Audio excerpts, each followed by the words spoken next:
প্ৰকৃতিক সুৰক্ষিত কিয় ৰাখিব লাগে তাক সজাগ কৰিবলৈ আমি এই অনুষ্ঠানটো পাতোঁ।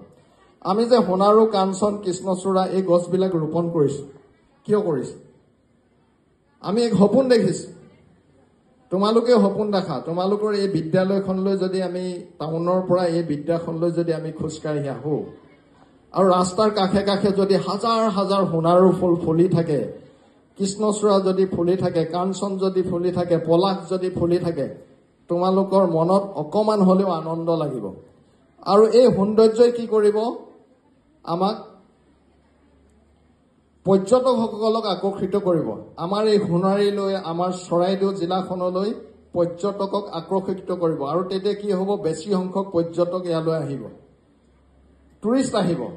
আচলতে টুৰিষ্টৰ অবিহনে টুৰিজিমৰ কোনো অৰ্থবিহীন কথা। টুৰিষ্ট আহিব লাগিব, তেতিয়াহে টুৰিজিম চলিব। তো টুৰিজিমটোনো কি? তোমালোকে নিশ্চয় ফুৰিবলৈ গৈছা, চৰাইদেউলৈ গৈছা নাই? তলাতল ঘৰ গৈছা, ৰংঘৰ গৈছা, কাজিৰঙা গৈছা, কিয় গৈছা?